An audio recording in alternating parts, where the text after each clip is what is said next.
지난 영상에서 100세 시대를 대비하여 각자의 상황 환경에 따라 준비해야 할 목표 금액을 알아봤죠. 그럼 이번 영상에서부터는 이 금액을 어떻게 투자하는 것이 보다 더 효율적이고 현명한 방법인지 알아보겠습니다. 미래를 위한 자산 만들기 모든 영상의 전제 조건은 여유 자금을 장기 적립식으로 약 6에서 10% 정도의 적당한 수익률을 기대하며 장기 우상향하고 있는 지수 추종형 ETF에 투자하는 방식의 건강하고 편안한 투자를 하는 조건임을 기억하셔야 합니다. 제가 금년에 읽었던 책 중에서 벤자민 허디 작가의 Future Self라는 책이 인상 깊었습니다.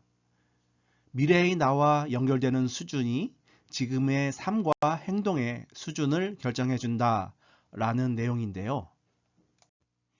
20에서 30년 후의 미래의 내가 2024년 지금 오늘의 나에게 와서 조언을 해준다고 생각하며 행동하라는 것입니다. 이러한 상상이 정말 대단하다고 생각하지 않나요? 늘 이렇게 상상하고 판단하며 산다면 오늘 하루하루를 정말 진정성 있게 살게 될 것 같습니다. 여러분은 30년 후 미래의 내 자신이 지금 나에게 뭐라고 충고해 줄 것 같나요? 어쩌면 이런 부탁을 하지 않을까요? 미래의 나를 위해 조금만 양보해 줄래? 그 양보는 건강 관리도 될 수 있고 지금의 소비를 조금만 더 줄여서 미래의 나를 위해 저축을 부탁하는 것일 수도 있겠죠. 우리 속담에 곶감 빼먹듯 하다란 말이 있습니다. 달콤한 곶감을 한줄 먹다 보면 앙상한 꼬치만 남게 되니 소득이 없거나 적은 경우를 대비하여 현명하게 쓰는 지혜가 필요하다라는 말이죠. 20년, 30년 후 미래의 내 자신, 내 가족이 좀 더 편하게 곶감을 빼먹을 수 있게 지금의 곶감을 양보해 주면 어떨까요?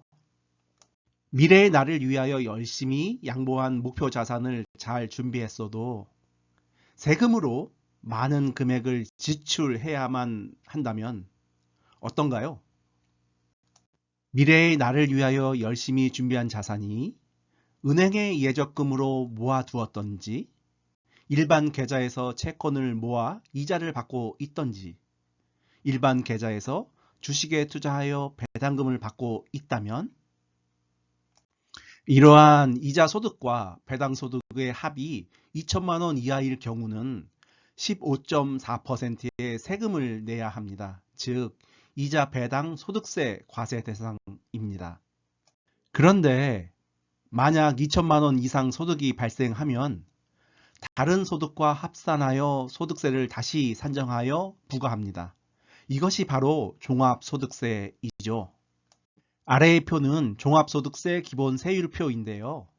1년간 2천만 원 이하의 이자 배당 소득이 있다면 15.4% 분리과세로 세금만 내면 되지만 만약 2천만 원을 초과하면 다른 소득과 합산하여 15에서 45%까지 종합소득세를 낼 수도 있다는 사실입니다. 미래의 나를 위해 열심히 준비하여 이자 배당 소득이 연 1억 원을 달성했는데 35%인 3,500만 원을 세금으로 떼인다고 생각하면 어떤가요?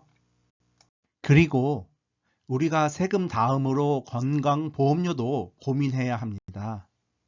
금융소득이 많으면 건강보험료를 더 많이 낼 수 있다라는 것입니다. 이렇게 이자와 배당 등 금융소득이 건강보험료 산정에 크게 영향을 줍니다. 건보료 납부액이 증가할 수도 있고 피부양자 자격에서 탈락할 수도 있는 거죠. 간단히 예를 들면 연간 금융소득이 1천만 원을 초과하지 않으면 건강보험료는 0원이지만 그리고 연간 금융소득이 1천만 1원이면 단지 1원 초과했는데 연간 80만 원 정도의 건강보험료를 추가로 부담해야 한다는 사실입니다.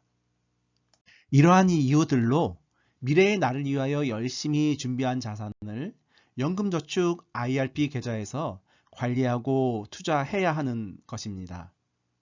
이러한 계좌에서 관리하면 세금 부담이 15.4%에서 5.5%까지 줄어들 수 있는 것이죠. 또한 연금저축 IRP 계좌에서 관리 투자하여 발생한 수익금은 건강보험료 부과 대상에서 제외된다는 점입니다. 따라서 우리 미래의 자산, 즉 곡감은 반드시 연금 계좌에서 시작하고 관리해야 하는 이유가 되는 것입니다. 하지만 연금저축 IRP 계좌에는 연간 입금 한도라는 제약이 있습니다. 두 계좌 합산하여 연간 1,800만 원까지 입금할 수 있죠. 매년 1,800만 원을 입금한다고 가정하여 예를 들면 10년 입금하면 1억 8천만 원까지 입금할 수 있고요. 20년은 3억 6천, 30년은 5억 4천만 원 원금을 입금할 수 있는 것입니다.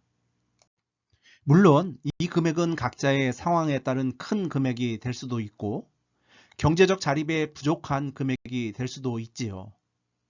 근데 여기서 우리는 경제적 자립을 위한 금액을 모두 입금하는 현명한 방법에 대하여 좀 더 집중해야 합니다.